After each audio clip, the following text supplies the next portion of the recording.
When my business took off, my husband's family demanded, "You owe us a monthly allowance. We helped raise your husband." My husband shrugged. "They're right, you know." I nodded and said, "Then you won't mind reading this contract."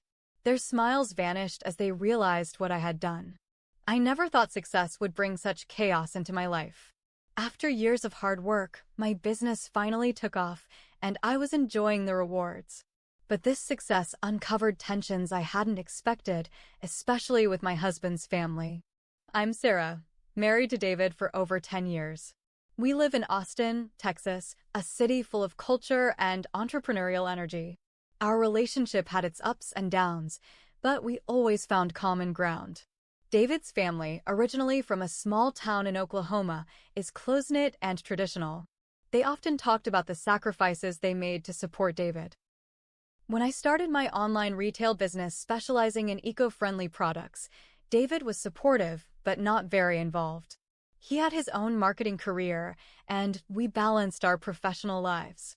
As my business grew and became more profitable, I was thrilled, thinking our combined incomes would secure a comfortable future. However, during a family gathering at our home, David's parents and siblings approached me with a surprising proposition. "Sarah," his mother began, her tone sweet but firm, "we've been talking about how much we've contributed to David's upbringing. Now that you're doing so well, we think it's only fair that you provide us with a monthly allowance as a token of appreciation."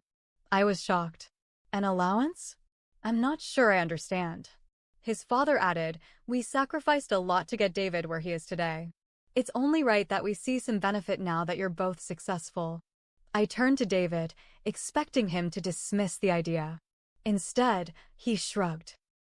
"They have a point, Sarah. They did a lot for me." I couldn't believe what I was hearing. The room felt tense, and I needed a moment to think. Taking a deep breath, I nodded slowly. "All right. If that's how you all feel, I have something I'd like to share." I left the room briefly and returned with a folder containing a document I'd prepared earlier. Handing it to David, I said, "This is a contract outlining the financial boundaries and responsibilities within our marriage." David's brow furrowed as he skimmed through the pages. His family's expressions shifted from smug satisfaction to confusion and concern. "What is this?" David asked, his voice tinged with irritation. "It's a postnuptial agreement," I replied calmly. "Given the current circumstances, I think it's prudent to have clear terms regarding our finances, especially concerning external family obligations." His mother interjected, "Are you trying to cut us off?" I met her gaze steadily. "I'm ensuring that our marriage isn't subjected to undue external pressures. David and I need to prioritize our household and future." David's face flushed with anger. "I can't believe you'd do this, Sarah. It's like you don't trust me or my family." I sighed, feeling the weight of the moment. Trust isn't the issue here. Boundaries are. I've worked hard for my success, and while I respect and appreciate what your family has done for you, it's not fair to impose financial expectations on me because of that. The room fell into an uncomfortable silence. David's family exchanged glances, realizing that their plan had backfired. They mumbled their goodbyes and left shortly after, leaving David and me to confront the chasm that had opened between us. That night, we had a long, heated discussion. David felt betrayed by my actions, while I felt cornered by his family's demands and his agreement with them. We decided to seek counseling to navigate this impasse, but the incident left a lasting mark on our relationship. So after that night, things between David and me were tense. We went to therapy like we agreed, but honestly, he wasn't really trying. He kept saying, "You embarrassed me in front of my family," and not once did he ask me how I felt when I was ambushed in my own home. It only got worse. 3 weeks later, I started noticing some weird changes. David was coming home later than usual. At first, he said he was staying late at work. I believed him. I mean, he'd always been a decent guy. But then, one night, I saw a bank alert on my phone. A $3,000 withdrawal from our joint account. No explanation. I asked him about it the next day, and he said, "Oh, I gave it to my brother. He needed help with rent." I couldn't believe it, without even talking to me first. His answer? "It's my family, Sarah. They've always been there for me. I was livid. And I haven't been? I built this business from the ground up. You can't just hand over thousands of dollars from our account without asking. He got quiet. Real quiet. Then he hit me with, maybe we should separate our finances. You clearly don't trust me. That hit me like a truck. Not because separating finances was a bad idea, it was probably smart at this point, but because he said it like I was the one who had crossed a line. And then came the twist I never saw coming. A few days after that fight, his sister, let's call her Tara, messaged me on Facebook. I wasn't close to her, so I was surprised. Her message? Just so you know, David's been talking to his ex again. They met up last weekend. I didn't want to be involved, but you deserve to know. I felt the floor drop beneath me. I stared at that message for what felt like hours. Then I looked at the transaction from that weekend, $4.50 at a luxury restaurant in downtown Austin. He said it was a client dinner. I didn't say anything right away. I kept quiet and watched. I checked his phone when he left it on the counter while showering. I know some people will judge me for that, but I don't care. I had to know. And there it was. Messages with his ex. Not just casual catch-ups either. He was telling her he missed her. That things between us were rocky and that he was keeping his options open. I felt like someone punched me in the chest. But I didn't confront him right away. I needed a plan. I went to my lawyer. The same one who helped me draft the postnup. I told him everything. We updated the agreement. Locked down the business. Froze joint accounts. I opened new ones in my name only. I moved half our savings, my half, to a secure account. Then I waited. The next week, his family invited us to a family dinner. You know, to clear the air. I went, smiled, played the part. David looked smug. His mom even said, I knew you'd come around. Family takes care of family, right? I smiled and said, of course. Then I turned to David and pulled out a manila envelope. Actually, I brought something for you to read tonight. He opened it. Read the new agreement. It included full financial separation, an immediate freeze on shared assets, a clause that said any funds taken without consent would be considered theft, and a notice that I was moving forward with divorce proceedings due to emotional infidelity and financial deception. David's face turned white. His mother gasped. Sarah, what is this? I looked at her, calm and cold. You wanted an allowance for raising your son. I think I've paid enough. David tried to argue. Tried to say it was a mistake, that nothing happened with his ex. I didn't flinch. Save it. I saw the messages. His father muttered, this is going too far. I turned to him too. No. What went too far was thinking I owed you anything for what you chose to do 25 years ago. And I left. Now I'm staying in a short-term rental downtown while everything gets sorted. My lawyer is a beast. The house? It's in my name. The business? Also mine. David's going to have to answer for a lot very soon. But here's the thing, something else happened last night. Something that made this whole thing even more twisted. So, yeah. I left the dinner like a storm had just passed through. I could still hear David's mom shouting my name as I got in my car. I didn't look back. I wasn't going to be manipulated anymore. But just when I thought I had the upper hand, things got messy. 2 days after that dinner, I got a notice in the mail from the IRS. A random audit. At first, I thought it was just bad luck. But then something started to feel off. The audit was specifically about the early years of my business, when I was just starting out and handling most of the paperwork myself. It was a weird coincidence, especially since I'd only just locked David out of the finances. I called my accountant. He looked into it and found something that made my stomach turn. Sarah, someone reported irregular income in your name, anonymously. I didn't even need to ask who it was. I just knew. See, David never helped with the business, but he knew enough about the early days. He knew where I made mistakes. Hell, I'd even vented to him late at night about how messy my first year's taxes were. And now, right when he's about to lose everything, the IRS gets tipped off. I told my lawyer, and he wasn't shocked. It happens more than you think during divorces, he said. Revenge moves. We started building a paper trail.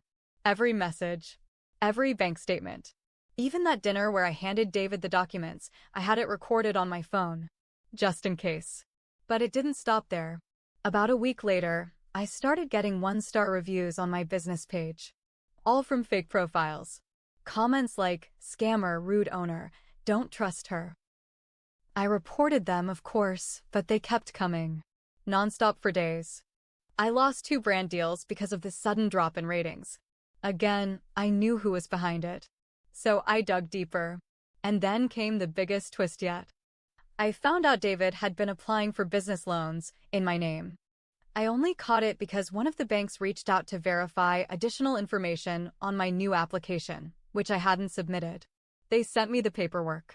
His name wasn't on it, but all the information? My name, my address, my old tax ID numbers, he had them all. My hands were shaking when I read it. This wasn't just petty anymore. This was criminal. He was trying to tank me, to ruin my name, and probably walk away with whatever he could if things went south. I forwarded everything to my lawyer. We're now talking fraud, identity theft, and defamation. And guess what? The icing on the cake? David's ex, the one he was messaging? She messaged me. Yep. She slid into my DMs and said, "You don't know me, but I think you should know what David's been saying about you."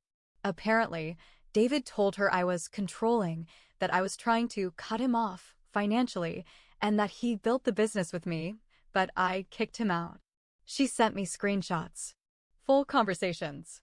He even called me a gold digger. Let that sink in, me, the one who built the business, who paid for everything. I'm the gold digger? But here's where it gets wild. She told me she didn't believe him.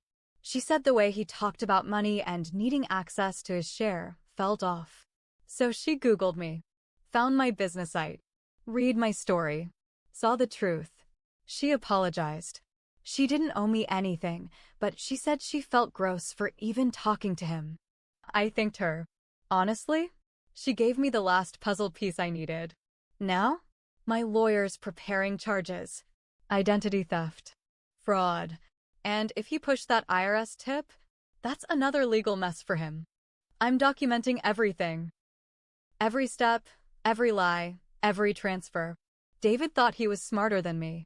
He underestimated the one person who actually built something from scratch. He's about to find out what happens when you try to destroy someone who has receipts. And trust me, I've got plenty. So after getting that last message from his ex, let's call her Amy, I had every piece of the puzzle in front of me. The fake loan apps, the IRS tip, the review bombing, the emotional cheating. And now I had proof that he was lying to someone he was trying to reel back into his life while smearing my name. It was time. I didn't confront him in person. I wanted everything in writing. I wanted proof. So I sent him an email. Subject: let's set the record straight. I listed out everything I knew. Every receipt. Every transaction. Every lie. And then I hit him with the warning: if you don't back off, stop the review bombing, and pull every fraudulent loan application by the end of the week, I'm filing charges. He replied 3 hours later. All caps. Full meltdown. How dare you spy on me? You're making a mistake. You'll regret this. That email went straight to my lawyer. 3 days later, we filed. Fraud. Identity theft. Defamation. Harassment. And we sent everything to the banks too. The IRS. Even the Better Business Bureau, to show the attacks on my business were part of a targeted smear campaign. And then I did something even colder. I posted my side of the story. Not the full legal details, just enough. On my business page. On my social accounts. A simple, calm post that explained that I was under attack from someone close to me. That legal action was underway. That my business was built from the ground up, with no help from the person trying to take it down. And that I'd keep standing. The public response? Overwhelming. People rallied behind me. The fake reviews got drowned out. Clients I thought I'd lost came back. Some even shared the post themselves. And then came the fallout. David was arrested 2 weeks later. Turns out, one of the loan apps he submitted had crossed a line. He'd used a forged signature, mine. They charged him. Not just that, Amy, his ex, ended up reporting him too. Apparently, he had tried to borrow money from her using a story about how I was stealing everything he worked for. When she learned the truth, she flipped. David's job fired him. His reputation in marketing? Gone. And his family? Oh, they came crawling back to me. His mom called, crying. We didn't know it was that serious. We never wanted this. I told her, very calmly, you didn't want the truth. You wanted a paycheck. And then I blocked her. But here's the part that might surprise you. The mistake I made? I let things slide for too long. I let myself believe that loyalty was enough. That someone's family wouldn't turn on you if you were kind. That love without respect was still love. It wasn't. And for that, I paid. Emotionally, financially, mentally. But I got smarter. I got stronger. And I won. David's facing charges now. His reputation is shot. He'll probably never work in the industry again, and the judge froze his access to any of our shared property. Everything is on legal lockdown. And me? I'm rebuilding. My business is stable again. My head is clear. I sleep better now. But I don't forgive. Because forgiveness is earned. And none of them earned it. They tried to tear me down. And I stood taller. So no, this isn't just a story about revenge. It's a story about truth, about drawing the line when everyone else tries to cross it. And if you're ever in a situation like mine, don't wait. Because the longer you protect people who'd throw you to the wolves, the closer you get to becoming prey. Not me. Not anymore.